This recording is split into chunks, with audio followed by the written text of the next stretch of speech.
and welcome to another in the Ask the Data Governance Coach video series. And today's question is, what is an end user computing policy and what's it got to do with data governance? Now, I'm going to be really honest and say nobody's actually emailed me in that question, but the last few days, I've been doing rather a lot of mastermind and training courses, and it's a topic that's come up quite a lot. And I realized that I've never actually done a video on EUC policies or a blog or a podcast.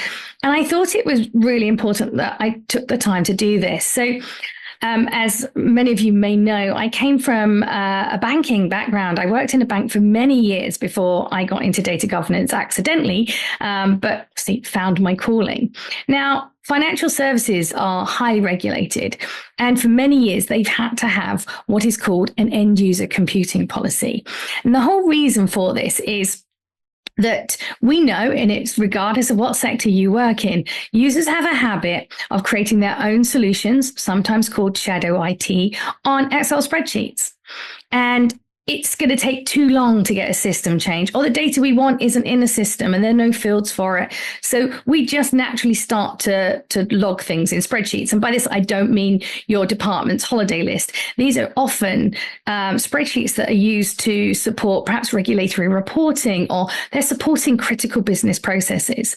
Now, this could cause a problem, because if that was on an IT system, it would be backed up, it would be secure.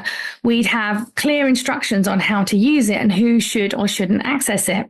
Now, if I work for your organization and I am supporting a critical business process, and to do that, I've got loads of data in my own private spreadsheet.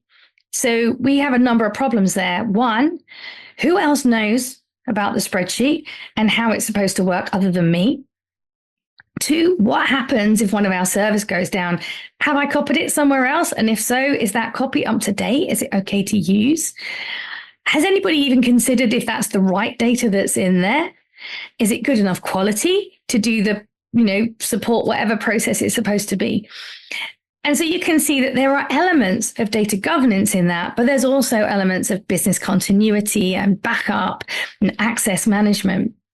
So it doesn't sit nicely with anyone in an organization, because it's definitely not IT, because the business user chose to put it on a spreadsheet. But we still need to understand that, is it backed up? Is it the right data? Is it good quality? Who should use this spreadsheet? How do we know what it's for and how it should be used? So the way that financial services get around this, and increasingly other clients in other sectors, possibly because I told them to, is to have an end user computing policy. So we don't want them for every spreadsheet that exists in your organization, but where data that is supporting critical processes is held on a spreadsheet, it's a very valuable thing to have, because unless you have a policy that mandates it, they don't have to do it. But we want a policy that says things like, we need to understand where that is saved and how a backup is available. We need to have perhaps password protection.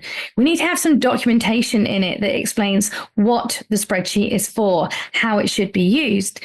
And if it is really that critical, I've helped organizations develop policies that will say things like, if there are key calculations in the spreadsheet, need to be locked so that a casual user opening that spreadsheet cannot accidentally delete or change a critical calculation. Now, only part of that is data governance, the defining what data it is and is it good enough. But as I've just said, it doesn't sit nicely with anybody. So I've often found that it goes quite nicely with the data governance team. It fits with our way of thinking, and we can use our contacts in our data owners and our data stewards to actually implement the policy and make sure that we're also governing and protecting the data that's in our spreadsheets. So I hope that has given you some ideas. I do think that they are valuable, and they're particularly valuable in organizations that perhaps running a lot of processes off of spreadsheets with no protections and controls in place. And I think if your organization doesn't have one and yet relies an awful lot on spreadsheets, it wouldn't necessarily be a bad thing to consider doing and taking under your wing as the data governance manager, because it does make sure that you're managing the data better on the spreadsheets. And who knows, you may even encourage users to actually get it set up correctly on systems, but we can live in hope for that one. So I hope you have found that useful. If you have, please help me on my never-ending quest to help as many people as possible be successful at data governance by liking and commenting on this and sharing it on your choice of social media. So thank you so much for listening, and I hope I'll see you back here next time.